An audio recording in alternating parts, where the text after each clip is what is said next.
नमस्कार मित्रों, मैं प्रवीण कुमार पांडे। आज मैं एक नए टॉपिक के साथ आपके सामने उपस्थित हूँ। धार्मिक आंदोलन। आज हम चर्चा करेंगे धार्मिक आंदोलनों पे। धार्मिक आंदोलन का समय कब है और इनका उद्भव क्यों हुआ, मतलब क्यों इन आंदोलनों की आवश्यकता पड़ी, क्या ऐसे कारण थे जिसके कारण जो है भारत में ये आंदोलन हुए, और इन आंदोलनों में जैन धर्म और बौद्ध धर्म का नाम प्रमुख है। आइए चर्चा करते हैं इस पे। ईसा पूर्व 6वीं शताब्दी में मध्य गंगा के मैदानों में धार्मिक संप्रदायों का उदय हुआ। ये धार्मिक संप्रदाय कौन कौन से थे? तो ब्रह्मजाल सूत्र में, जो कि एक बौद्ध ग्रंथ है, इनकी संख्या 62 बताई गई है। ब्रह्मजाल सूत्र में, जो कि एक बौद्ध ग्रंथ है, इन धार्मिक संप्रदायों की संख्या 62 बताई गई है, 62। और सूत्र कृतांग, जो कि एक जैन ग्रंथ है, इनकी संख्या 368 बताई गई है, 368। यानी आप देख रहे हैं कि जो है 6वीं शताब्दी ईसा पूर्व में जो मध्य गंगा के मैदान है, उसमें जो धार्मिक संप्रदायों का उद्भव हुआ, उसमें जो बौद्ध ग्रंथ है ब्रह्मजाल सूत्र, उसमें इनकी संख्या 62 बताई गई है, और सूत्र कृतांग, जो कि एक जैन ग्रंथ है, इसकी संख्या 368 बताई गई है।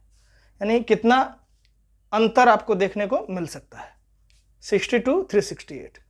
अब इसके अलावा समानांतर जो इसके आंदोलन चल रहे थे अन्य देशों में भी, ऐसा नहीं है कि केवल भारत में ही इस समय जो है एक आंदोलनकारी प्रवृत्ति दिखती है। बाहरी देशों में भी, यूनान में, चीन में, ईरान में, ये जो है उस समय भी वहाँ धार्मिक आंदोलन देखा जा सकता है। जैसे चीन में उस समय कन्फ्यूशियस, जो कि एक विचारक था, चीन का महान दार्शनिक था, एक आंदोलन कन्फ्यूशियस के नेतृत्व में हुआ। ईरान में जरथुष्ट्र आंदोलन, और यूनान में पाइथागोरस। यानी ये तीनों अपने अपने समय के जो है एक विचारक रहे हैं। यानी अगर आप देखेंगे कि 6वीं शताब्दी ईसा पूर्व में भारत में तो आंदोलन हो ही रहा है, लेकिन उसके साथ साथ जो अन्य देश हैं, जैसे चीन हो गया, ईरान हो गया, यूनान हो गया, वहाँ भी जो है आपको धार्मिक आंदोलन दिखाई पड़ता है। तो 6वीं शताब्दी ईसा पूर्व में जो है मध्य गंगा के मैदानों में जो है कुछ धार्मिक संप्रदायों का उद्भव हुआ, और उन धार्मिक संप्रदायों के उद्भव के कारण जो है भारत में जैन धर्म और बौद्ध धर्म जैसे दो महान दर्शन संप्रदाय या धर्म जो है उद्भव हुए। अब इनके उद्भव के कारण क्या है? उद्भव के कारण में आप देखोगे कि आखिर क्यों जो है इन धार्मिक संप्रदायों का उदय हुआ। तो आपको मालूम है कि 6वीं शताब्दी ईसा पूर्व तक जो है उत्तर वैदिक काल माना जाता है। यानी 1500 से 1000 तक ऋग वैदिक काल, और 1000 से 600 ईसा पूर्व तक उत्तर वैदिक काल। तो वैदिक काल और उत्तर वैदिक काल में जो है कुछ कमियां आ गई थी। उनमें कर्मकांडीय प्रवृत्ति बहुत अधिक बढ़ गई थी। जैसे अगर आप इनके उद्भव के कारणों की चर्चा करेंगे, यानी धार्मिक संप्रदायों के उद्भव कारणों की चर्चा करेंगे, तो क्या होगा? उसमें कर्मकांडों का अपनी पवित्रता खोना। यानी जो कर्मकांड उस समय चल रहे थे उत्तर वैदिक काल में, उसमें क्या था कि हिंसा, पशु बलि और जो है कर्मकांडीय प्रवृत्तियां जो है यज्ञ आदि काफी बड़ी मात्रा में होने लगे थे, जिसका जो है उपनिषदीय ग्रंथों में ही, जो उत्तर वैदिक काल के अंत के ग्रंथ है, उसमें भी उस पर जो है कड़ी प्रतिक्रिया विद्वानों के द्वारा व्यक्त की गई। और जो है ये एक उद्भव का प्रमुख कारण था। जो कर्मकांड थे उनका स्तर जो है, और उनमें जो है हिंसा और पशु बलि की प्रवृत्ति बढ़ती जा रही थी। दूसरा है वर्ण व्यवस्था, जो है पहले कर्म पर आधारित थी। अगर आप वैदिक काल में ऋग्वेद को देखेंगे तो वहाँ पे जो है वो जो वर्ण व्यवस्था है वो कर्म पर आधारित है। लेकिन 6वीं शताब्दी ईसा पूर्व तक आते आते, यानी अर्थात उत्तर वैदिक काल तक आते आते, वर्ण व्यवस्था जन्म पर आधारित, कर्म पर आधारित न होकर जन्म पर आधारित होने लगी थी। और समाज जो है दो भागों में विभक्त हो गया था। एक जो भाग है वो है सुविधा भोगी, और एक होता है सुविधाहीन। दो अगर देखेंगे, एक वर्ग ऐसा दो भागों में व्यक्त हो गया था, जिसमें एक वर्ग ऐसा था जिसको जो सुविधा भोगी हो गया था, जिसके पास जो है सारे संसाधन थे, सारे संसाधनों पे उसका नियंत्रण था। और एक ऐसा भाग था जो सुविधाहीन हो गया था, जिसके जो संसाधनों से वंचित था। और तीसरा जो इसका एक प्रमुख कारण है कि पूर्वोत्तर भारत में लोहे के आविष्कार से कृषि क्रांति हो गई थी। यानी जो पूर्वोत्तरी भारत है उसमें लोहे के आविष्कार लगभग 1000 के आसपास जो है लोहे की खोज से क्या हुआ, कृषि में क्रांति आई। कृषि में क्रांति कैसे आई, जो है खेती को बढ़ावा मिला लोहे के आविष्कार से। हल फाल और ये सब सारी चीज़ें जो है बनने लगी, जिससे जंगलों को काट के आसानी से क्या हो गया, खेती योग्य भूमि बनाई जाने लगी, अर्थात कृषि क्रांति आई। क्या हो गया, यानी उपज ज़्यादा होने लगी, उपज बढ़ने लगी, और जो है उत्पादन के साधन जो है लोहे के आविष्कार से उत्पादन जो है बहुत अधिक मात्रा में बढ़ गया। यानी एक प्रकार की कृषि क्रांति आई पूर्वोत्तर भारत में लोहे के आविष्कार से। यानी जो धार्मिक संप्रदाय हैं या जो धार्मिक आंदोलन है, इनके उद्भव के क्या कारण थे, कर्मकांडों का अपनी पवित्रता खोना। उत्तर वैदिक काल में उनमें जो है पशु बलि और यज्ञ आदि की प्रवृत्तियाँ ज़्यादा बलवती होने लगी थी। वर्ण व्यवस्था कर्म पर आधारित न होकर जन्म पर आधारित होने लगी थी। समाज 2 भागों में सुविधाभोगी और वेतन सुविधाहीन में हो गया था। और तीसरा, पूर्वोत्तर भारत में लोहे के आविष्कार से एक कृषि क्रांति हो गई थी। उत्पादन जो है अधिक मात्रा में होने लगा था और एक नई व्यवस्था जन्म ले रही थी, जिसके कारण जो है एक नया ये जो है धार्मिक संप्रदायों का उद्भव हुआ था। आइए शुरू करते हैं जैन धर्म के विषय में। 6वीं शताब्दी ईसा पूर्व में जो धार्मिक आंदोलन हुए उसके अंतर्गत जैन धर्म और बौद्ध धर्म 2 महत्वपूर्ण जो है दर्शन भारत में 2 महत्वपूर्ण संप्रदाय भारत में उद्भव हुए। आइए उनमें चर्चा करते हैं जैन धर्म के बारे में। भारत में 6वीं शताब्दी ईसा पूर्व में जैन धर्म का उद्भव हुआ। मैंने बताया जैन धर्म का उद्भव क्यों हुआ, उसका कारण ये है कि जो उत्तर वैदिक काल में जो है कर्मकांडीय प्रवृत्ति बहुत अधिक बढ़ गई थी। पशु बलि, हिंसा, इन पर बहुत बल दिया जाने लगा था। यानी एक तरीके से कहा जाए तो जो है कर्मकांड की प्रबलता होती जा रही थी। और ऐसे समय में जब कर्मकांड की प्रबलता बढ़ती जा रही थी, प्रबलता होती जा रही थी, ऐसे समय में भारत में मध्य गंगा के मैदानों में 6वीं शताब्दी ईसा पूर्व में जैन धर्म और बौद्ध धर्म नाम के 2 महत्वपूर्ण दार्शनिक संप्रदायों का, विचारों का उद्भव हुआ। उसके उद्भव के पीछे जो कुछ कारण है, एक तो उत्तर वैदिक काल में जो है कर्मकांड का बढ़ जाना, हिंसा, पशु बलि, यज्ञ आदि का में बढ़ोतरी। दूसरा जो है जाति व्यवस्था जो है वो कर्म के आधार पर न, वर्ण व्यवस्था कर्म के आधार पर न होकर जन्म के आधार पर हो गई थी और समाज जो है 2 भागों में विभक्त हो गया था, सुविधाभोगी और सुविधाहीन। और तीसरा जो कारण है, पूर्वोत्तर भारत में लोहे की खोज से जो है कृषि उत्पादन में बढ़ोतरी हो गई थी। यानी ये 3 प्रमुख कारण थे जो है 6वीं शताब्दी ईसा पूर्व में जैन धर्म और बौद्ध धर्म के उदय होने के। तो आइए जैन धर्म पर चर्चा करते हैं। जैन धर्म का जो अन्य नाम है, जैसे इसको कुरुचक भी बोलते हैं, यापनी भी बोलते हैं, श्वेतपट भी बोलते हैं, निर्ग्रंथ भी बोलते हैं। कई बार परीक्षाओं में सवाल पूछा गया है यापनी को लेकर कि यापनी जो है किस संप्रदाय को या धर्म को कहा जाता है। तो यापनी जो है जैन धर्म का ही एक नाम है। यानी इससे सवाल बनते हैं, अत्यंत महत्वपूर्ण है। यानी इसके अन्य नाम क्या है, कुरुचक, यापनी, श्वेतपट और निर्ग्रंथ। निर्ग्रंथ का मतलब होता है बंधनहीन। ज्ञान प्राप्त करने के बाद महावीर स्वामी को जो है बंधनहीन निर्ग्रंथ और जिन कहा गया, जितेंद्रिय कहा गया, यानी इंद्रियों पर विजय प्राप्त करने वाला। तो निर्ग्रंथ जो है महात्माओं को एक तरीके से वो जो ज्ञान प्राप्त कर लेते हैं जैन धर्म में, उनको निर्ग्रंथ कहा जाता है। इसकी उत्पत्ति जैन शब्द की उत्पत्ति संस्कृत के जिन शब्द से हुई है, जिसका अर्थ होता है विजेता, जितेंद्रिय। संस्कृत से निकला हुआ शब्द है जैन, जिन शब्द से, जिसका अर्थ होता है विजेता। इसको जितेंद्रिय भी बोलते हैं। महावीर स्वामी को जो है जितेंद्रिय कहा गया था, निर्ग्रंथ कहा गया था, बंधनहीन। इसमें कितने जैन धर्म में कुल 24 तीर्थंकर हुए। महात्मा जो होते हैं, जो साधु होते हैं, उनको जो है जैन धर्म में तीर्थंकर कहा जाता है। तो कितने, उनकी संख्या कितनी थी, 24। जैन महात्माओं को जो है जैन धर्म में तीर्थंकर कहा गया है। अब 24 तीर्थंकर थे, तो पहला तीर्थंकर कौन था? तो पहला तीर्थंकर ऋषभदेव या आदिनाथ को माना जाता है। जैन धर्म के जो पहले तीर्थंकर हैं, यानी जैन धर्म के जो की शुरुआत करने वाले, जिनको जो है जैन धर्म के आदि पुरुष जिनको कहा जाता है वो आदिनाथ या ऋषभदेव को माना जाता है। अब ऋषभदेव की जानकारी हमें कहाँ से मिलती है, कहाँ से हमें किन ग्रंथों से जानकारी प्राप्त होती है कि जैन धर्म के संस्थापक ऋषभदेव या आदिनाथ थे? तो इनकी जानकारी के स्रोत हैं, पहला तो ऋग्वेद है, दूसरा वायु पुराण है, तीसरा विष्णु पुराण है और चौथा भागवत पुराण है। इन चारों में जो है ऋषभदेव या आदिनाथ का जिक्र आता है, वर्णन होता है। भागवत पुराण में उनको नारायण के अवतार के रूप में बताया गया है। भागवत पुराण में जो है आदिनाथ को या ऋषभदेव को नारायण के अवतार के रूप में वर्णित किया गया है।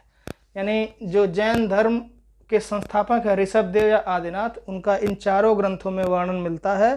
इन चारों ग्रंथों में से भागवत पुराण में उन्हें नारायण के अवतार के रूप में प्रस्तुत किया जाता है। यानी आप देखेंगे कि जैन धर्म जो है, जैन धर्म जो कि जिन संस्कृत शब्द से बना है, इसका अर्थ होता है विजेता। इसमें जो तीर्थंकर 24 तीर्थंकर होते हैं, जैन महात्माओं को तीर्थंकर कहा जाता है। ऋषभदेव या आदिनाथ इसके संस्थापक माने जाते हैं और इनकी ऋषभदेव के बारे में जानकारी हमें ऋग्वेद, वायु पुराण, विष्णु पुराण और भागवत पुराण से मिलती है। भागवत पुराण में उनको नारायण के अवतार के रूप में बताया गया है। अब जो इसके जो 23वें तीर्थंकर हैं, अब बाकी तीर्थंकरों के बारे में जानकारी संदिग्ध है, इनके बारे में पूर्ण रूप से कोई सूचना ऐसी मिलती नहीं है। ये माना जाता है कि 24 तीर्थंकर हैं, 23वें पार्श्वनाथ और 24वें महावीर स्वामी। लेकिन जो है बाकी तीर्थंकरों के बारे में, ऋषभदेव आदिनाथ के बाद जो है बाकी तीर्थंकरों के बारे में जानकारियां जो है उतनी पूर्ण रूप से मिल नहीं है और जो है वो भी संदिग्ध अवस्था में संदिग्ध है। तो पार्श्वनाथ जो कि जैन धर्म के 23वें तीर्थंकर थे और माना जाता है कि जैन धर्म को जो है एक वैश्विक फलक प्रदान करने में पार्श्वनाथ की महत्वपूर्ण भूमिका रही है। पार्श्वनाथ जो है के पिता का नाम अश्वसेन था। अश्वसेन जो है काशी के राजा थे। और अब आप देखेंगे कि पार्श्वनाथ की जो जन्मस्थली है बेलूपुर के पास जो है, क्योंकि वो काशी के राजा के ही पुत्र थे, तो बनारस में ही उनकी जन्मस्थली है। बेलूपुर के पास जो है उनके जन्मस्थली पर जो है भवन निर्मित किया गया है। इनकी माता का नाम वामा था। वामा जो है कौशलेस्त के नरेश नरवर्मन की पुत्री थी। यानी माता पिता दोनों शाही परिवार से थे, राजा परिवार से थे, राजा थे। पिता काशी के राजा थे और माता जो है नरवर्मन की पुत्री जो कि कौशलस्थ के राजा थे। पत्नी प्रभावती, इनकी पत्नी का नाम प्रभावती था और इनका समय जो है या कालखंड जो है 8वीं शताब्दी ईसा पूर्व के आसपास माना जाता है। यानी जो जैन धर्म के 23वें तीर्थंकर हैं पार्श्वनाथ, इनका कालखंड या इनका समय जो है 8वीं शताब्दी ईसा पूर्व के आसपास माना जाता है। ज्ञान प्राप्ति जो है पार्श्वनाथ को जो ज्ञान प्राप्ति हुई 83 दिन की तपस्या के पश्चात जो है सम्मेत शिखर पर इनको ज्ञान प्राप्त हुआ। सम्मेत शिखर आज के समय में झारखंड में स्थित है और जो है वहीं पर इनको जो है ज्ञान प्राप्त हुआ 83 दिन की तपस्या के पश्चात। इन्होंने जो है वैदिक धर्म की आलोचना की, देववाद, कर्मकांड, यज्ञ आदि परिणति का प्रहार किया और 4 शिक्षाएं जिनको चातुर्याम शिक्षा भी कहा जाता है उन्होंने प्रस्तुत की। सत्य पहला जिसमें है सत्य, दूसरा अहिंसा, तीसरा अस्तेय और चौथा अपरिग्रह। यानी सदा सत्य बोलना, किसी के भी प्रति मन कम वचन से हिंसा न करना, अस्तेय मतलब चोरी न करना और अपरिग्रह यानी बहुत सामान इकट्ठा न करना, भोग विलास के सामान को इकट्ठा न करने की सलाह। यानी 4 चीज़ें हैं चातुर्याम शिक्षा में इनके, सत्य, अहिंसा, अस्तेय, अपरिग्रह। यानी सदा सत्य बोलना, मन कर्म और वचन से जो है हिंसा, किसी भी प्रकार की हिंसा न करना, अस्तेय चोरी न करना, अपरिग्रह यानी बहुत सारा सामान, भोग विलास का सामान इकट्ठा न करना। यानी ये इनकी चातुर्याम शिक्षा थी। आप देखेंगे कि जैन धर्म के जो 23वें तीर्थंकर हैं पार्श्वनाथ, जो कि काशी के राजा अश्वसेन के पुत्र थे। इनकी माता जो है कौशलस्थ नरेश नरवर्मन की पुत्री थी। इनकी पत्नी का नाम प्रभावती था। इनका जो समय है 8वीं शताब्दी ईसा पूर्व में है। ज्ञान प्राप्ति इनको 83 दिन की तपस्या के बाद सम्मेत शिखर पर हुई और इन्होंने वैदिक धर्म की आलोचना की, कर्मकांड, यज्ञ व्यवस्था और जो है देववाद परिणति का प्रहार किया और उन्हें जो चातुर्याम शिक्षा दी जिसका बहुत महत्वपूर्ण स्थान है जैन धर्म में, सत्य, अहिंसा, अस्तेय और अपरिग्रह। आइए अब जैन धर्म के अंतर्गत महावीर स्वामी के बारे में जो है जानकारी प्राप्त करते हैं। महावीर स्वामी जो है जैन धर्म के सबसे महत्वपूर्ण एवं 24वें तीर्थंकर थे। टोटल कुल जो है 24 तीर्थंकर हुए हैं जैन धर्म में, जिसमें जो है 23वें पार्श्वनाथ थे जिनका अध्ययन हमने अभी पीछे किया है, और 24वें तीर्थंकर जो है महावीर स्वामी थे, जो सबसे महत्वपूर्ण माने जाते हैं। और इनके बाद जो है तीर्थंकर की संख्या ये आखिरी तीर्थंकर थे जैन धर्म के। इनके बचपन का नाम वर्धमान था। महावीर स्वामी के बचपन का नाम वर्धमान था, और ये जो है ज्ञात्रिक क्षत्रियों के कुल के प्रधान सिद्धार्थ के पुत्र थे। यानी जो है क्षत्रियों का जो ज्ञात्रिक कुल था उसके राजा, यानी एक तरीके से कहिए उनके प्रधान के पुत्र थे। कौन? महावीर स्वामी। इनके बचपन का नाम क्या था? वर्धमान। पिता का नाम सिद्धार्थ था, जो क्षत्रियों के ज्ञात्रिक कुल के प्रधान थे। 599 ईस्वी से 540 ईसा पूर्व, 599 या 540 ईसा पूर्व, कई जगह 599 मिलता है और कई जगह 540 ईसा पूर्व मिलता है। कुंडग्राम वैशाली के निकट जो है, कुंडग्राम नामक गांव में वैशाली के निकट इनका जन्म हुआ था। ठीक, यानी दो डेट मिलती है, एक 599 और एक 540 ईसा पूर्व। वैशाली के निकट कुंडग्राम में इनका जन्म हुआ था। इनकी माता का नाम त्रिशला या कुछ ग्रंथों में विदेह दत्ता भी मिलता है। इनके माता का नाम त्रिशला था, कुछ ग्रंथों में विदेह दत्ता भी मिलता है। पत्नी का नाम यशोदा था, और इनकी मृत्यु जो है इसकी भी दो तिथियां मिलती हैं, 527 ईस्वी ईसा पूर्व और 468 ईसा पूर्व। मल्ल राजा सुस्तपाल के जो है राज्य में इनकी मौत हो गई थी। कब? 527 ईसा पूर्व या 468 ईसा पूर्व। अब इनको ज्ञान की प्राप्ति कहाँ हुई? ज्ञान की प्राप्ति जो है महावीर को 12 वर्ष की कठोर तपस्या के बाद, 30 वर्ष की उम्र में अपने भाई नंदीवर्धन से आज्ञा लेकर यह जो है सन्यासी बनने चले गए थे, और 12 वर्ष की कठोर तपस्या के बाद ऋजुपालिका नदी के तट पर जृंभिक ग्राम में साल वृक्ष के नीचे इनको ज्ञान प्राप्त हुआ था। 12 साल की कठोर तपस्या के उपरांत ऋजुपालिका नदी के तट पर जृंभिक ग्राम में साल वृक्ष के नीचे इनको ज्ञान प्राप्त हुआ था। यानी महावीर स्वामी का अगर आप एक संक्षिप्त जीवन परिचय देखेंगे तो जो है बचपन का नाम वर्धमान था, पिता का नाम सिद्धार्थ जो कि ज्ञात्रिक क्षत्रियों के प्रधान थे। जन्म इनकी दो तिथियां मिलती हैं, 599 और 540 ईसा पूर्व, वैशाली के कुंडग्राम में। माता का नाम त्रिशला, अन्य ग्रंथों में विदेह दत्ता भी मिलता है। पत्नी का नाम यशोदा था। इनकी एक पुत्री थी जिसका नाम अनोजा प्रियदर्शनी था।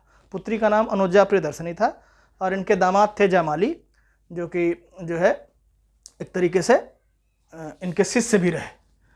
मृत्यु इसकी भी 2 तारीख मिलती है, 527 कुछ लोग मानते हैं ईसा पूर्व और कुछ लोग 468 ईसा पूर्व। कहाँ? मल्ल राजा सुस्तपाल के राज्य में। इनको ज्ञान की प्राप्ति, या जिसको कैवल्य भी कहा जाता है जैन धर्म में, ज्ञान की प्राप्ति या कैवल्य की प्राप्ति ऋजुपालिका नदी के तट पर जृंभिक ग्राम में साल वृक्ष के नीचे मिली, 12 वर्ष की कठोर तपस्या के पश्चात। अब ज्ञान प्राप्ति के बाद इनको किन किन नामों से जाना गया, कौन कौन से संबोधनों का प्रयोग इनके लिए किया गया? तो इनको केवलिन कहा गया। उसके बाद इनको जिन कहा गया। जिन मतलब होता है विजेता, अपने इंद्रियों पर विजय प्राप्त करने वाला।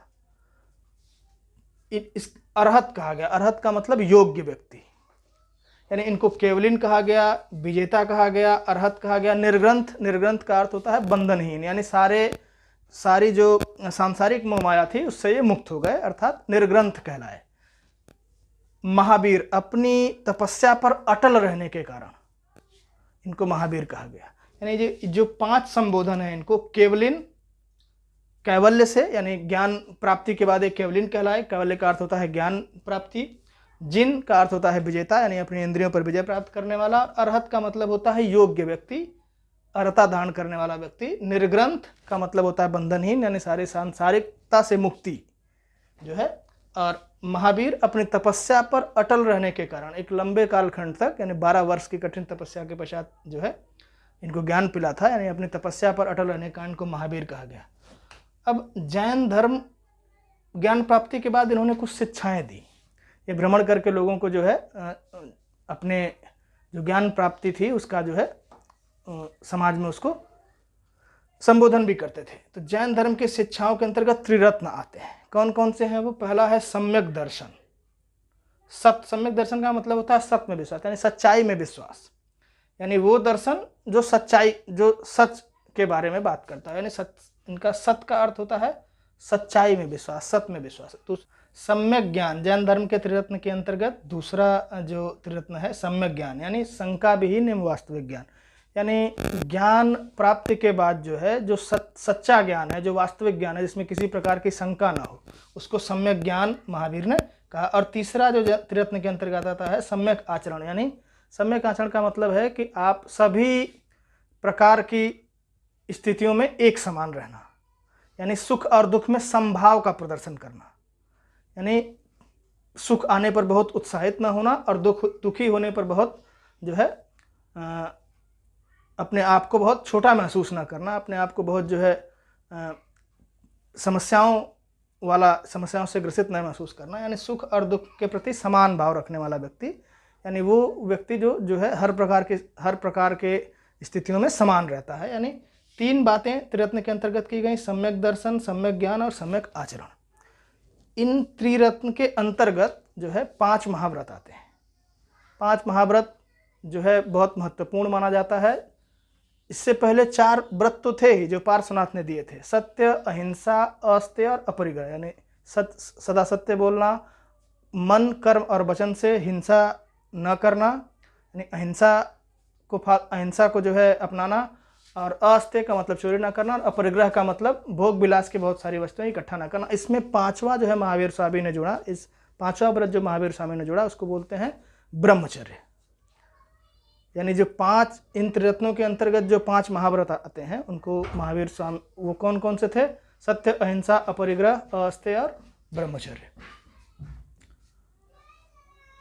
अब गृहस्थों के लिए इन 5 महाव्रतों में कुछ ढील दी गई, यानी जो है कुछ उसको जो है कुछ उसकी कठोरता को कुछ कम किया गया, इसलिए उसको अणु व्रत कहा गया, 5 अणु व्रत। इस प्रकार जो है आप देखेंगे कि जैन धर्म के विषय में, जैन धर्म के अंतर्गत जो अंतिम तीर्थंकर हैं, 24वें तीर्थंकर महावीर स्वामी, इनके बारे में हमने जानकारी प्राप्त की। उम्मीद है कि इससे पूछे गए प्रश्नों को आसानी से आप हल कर पाएंगे। बहुत बहुत धन्यवाद।